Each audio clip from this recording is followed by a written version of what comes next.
നിങ്ങൾക്ക് എപ്പോഴെങ്കിലും നമ്മുടെ മൗസിൻ്റെ ലെഫ്റ്റ് ബട്ടൺ പണി തന്നിട്ടുണ്ടോ? അതായത് നമ്മൾ എത്ര വട്ടം ക്ലിക്ക് ചെയ്താലും സംഭവം ക്ലിക്കാവില്ല. അത് നോക്കിയേ, ഞാൻ എത്ര വട്ടം ഈ ഫോൾഡർ ക്ലിക്ക് ചെയ്യുന്നത്, അത് ഓപ്പൺ ആവണില്ല. എന്ത് കഷ്ടപ്പെട്ട് അത് ട്രൈ ചെയ്തിട്ടാണ് അത് സംഭവിക്കുന്നില്ല, ഒന്നും സംഭവിക്കുന്നില്ല, ഓപ്പൺ ആവണില്ല. നേരെ മറിച്ച് നമുക്ക് റൈറ്റ് ബട്ടൺ നമുക്ക് പ്രോപ്പറായി വർക്ക് ചെയ്യുന്നുണ്ട്.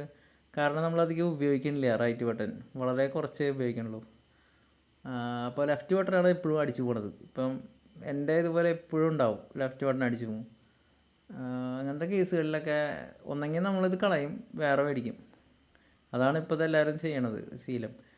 അല്ലെങ്കിൽ പിന്നെ ഒരു വഴി എന്ന് വെച്ച് കഴിഞ്ഞാൽ നമുക്ക് ബട്ടൺസ് മാറ്റിയിടാം. ഡീസോൾഡർ ചെയ്തെടുത്തിട്ട് നമ്മൾ ആ ബട്ടൺസ് ഇൻ്റർചേഞ്ച് ചെയ്തിട്ട് നോക്കാം. നമുക്കിപ്പോൾ അത് അങ്ങനെ ചെയ്യാൻ നോക്കാം. ഓക്കെ, മൗസിൻ്റെ അഡാപ്റ്ററിന് കുഴപ്പമൊന്നുമില്ല. നമുക്കിതിൽ ഓരോന്നായിട്ട് നമുക്ക് ഓപ്പൺ ചെയ്ത് നോക്കാം.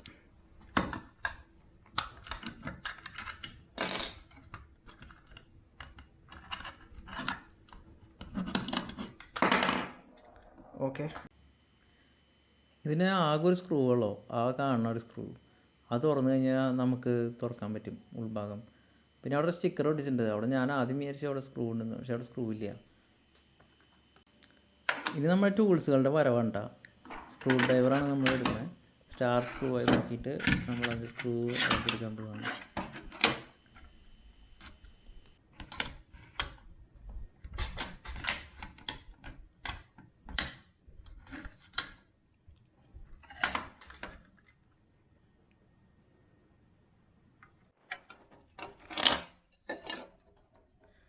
ഇതിലൊറ്റ സ്ക്രൂ ഉണ്ടായിരുന്നുള്ളൂ കേട്ടോ, നമുക്ക് ഒരു സ്ക്രൂ ഉണ്ടായിരുന്നുള്ളൂ, എളുപ്പമായിരുന്നു.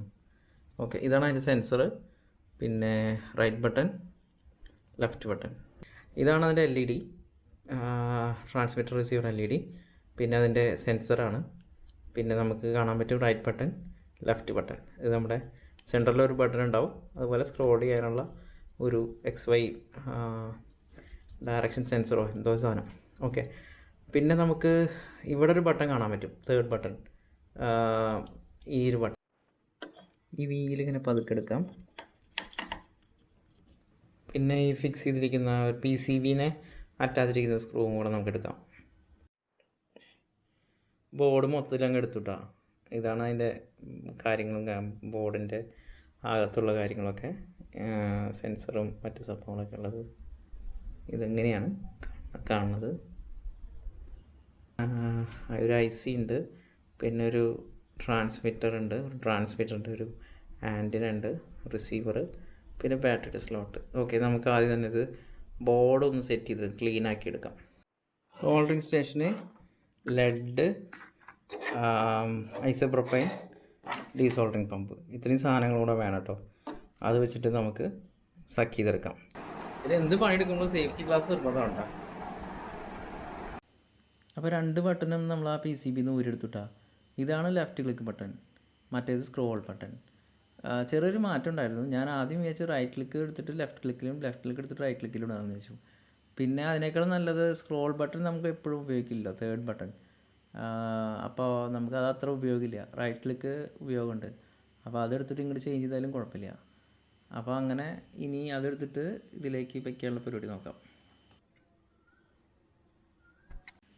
സംഭവം നമ്മളതിൻ്റെ സോൾഡർ ചെയ്ത് കഴിഞ്ഞു കേട്ടോ. രണ്ട് ബട്ടൺ നമ്മളത് ഇൻ്റർചേഞ്ച് ചെയ്ത് സോൾഡർ ചെയ്ത് കഴിഞ്ഞു. ഞാൻ സോൾഡറിങ് കാര്യങ്ങളൊന്നും കാണിക്കുന്നില്ല.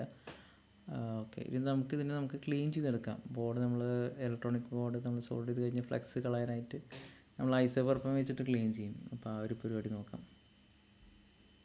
ഇനി തിരിച്ച് നമുക്ക് പഴയ പോലെ അസംബിൾ ചെയ്ത് നോക്കാം, എന്താണെന്നുള്ളത്, അതിൻ്റെ റെസ്പോൺസ് എന്താണെന്ന് നോക്കാം. അപ്പോൾ ഈ ഒരു ഭാഗം ഇവിടെ വരണം, ആ രീതിയിൽ സെറ്റ് ചെയ്യാം.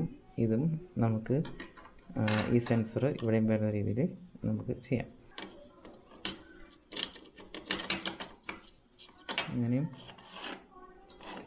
ഇങ്ങനെയാണ് വരിക. ഓക്കെ, പ്രസ് ഫിറ്റാണ്, ഫിറ്റ് ചെയ്തു.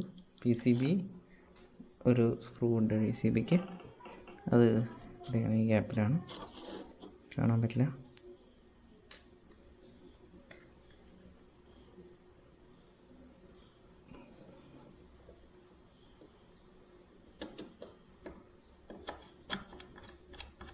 ഇനി ഈ ഒരു ഇത് വയ്ക്കാം, ഇത് ഇതിനകത്ത് വയ്ക്കണം, റിങ് വയ്ക്കാം. ഈ ഭാഗം ഉള്ളിൽ വരണം, പുറമേ വരണം. ഓക്കെ, ഞാൻ ജസ്റ്റ് ഒന്ന് ഐസോപ്രോപ്പൈൻ ഉള്ളിൽ അടിച്ചിട്ടുണ്ട്. ഇത് നമുക്ക് അതിൻ്റെ കവർ വെച്ച് അടയ്ക്കാം. അതാണ് ഇനി അവശേഷിക്കുന്നത് എത്രയേ ഉള്ളൂ, ഒരു സ്ക്രൂ തന്നെയുള്ളൂ, സ്ക്രൂവും അതിൻ്റെ ബാറ്ററിയും. ഓക്കെ, അപ്പോൾ ജസ്റ്റ് ക്ലോസ് ചെയ്യാം. ക്ലോസ് ചെയ്യുമ്പോൾ ശ്രദ്ധിക്കണം, ഇവിടെ ലോക്കൊക്കെ ഉണ്ടാവും. അപ്പോൾ ലോക്കെല്ലാം കിട്ടിയതിന് ശേഷം ഇത് അടയ്ക്കാം. ഓക്കെ, കഴിഞ്ഞു. ഇനി എന്താ സ്റ്റാറ്റസ് നമുക്ക് ബാറ്ററി ഇട്ട് നോക്കാം. കവർ അടയ്ക്കുകയാണ്, എന്തൊക്കെയോ വരുന്നുണ്ട്. ഓക്കെ, റൈറ്റ് ക്ലിക്ക്,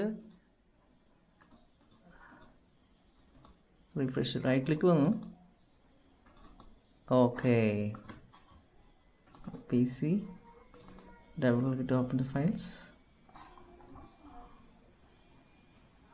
ഓക്കെ, ഇപ്പോൾ എല്ലാ ബട്ടണും വർക്ക് ആവുന്നുണ്ട് കേട്ടോ. സ്ക്രോളും വർക്ക് ആവുന്നുണ്ട്, സ്ക്രോൾ ബട്ടണാണ് വർക്ക് ആവുന്നത്. ഓക്കെ, സ്ക്രോൾ വർക്ക് ആവുന്നുണ്ട്.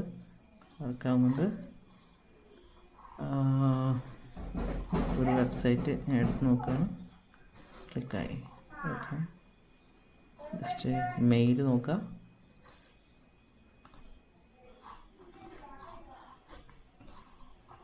അടിപൊളി, കിടക്കാഴ്ചയായിട്ട് വർക്കായിട്ടുണ്ട്.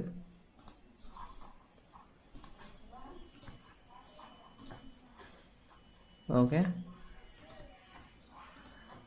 അപ്പോൾ ഇതുപോലെ നമ്മൾ ഇനി മൗസൊക്കെ കേടാകുമ്പോൾ കളയാനായിട്ട് മുമ്പ് ഇതുപോലെ എന്തെങ്കിലുമൊക്കെ ചെയ്യാൻ പറ്റി നമുക്ക് വീണ്ടും ഉപയോഗിക്കാൻ പറ്റുമെന്നൊക്കെ നോക്കാം.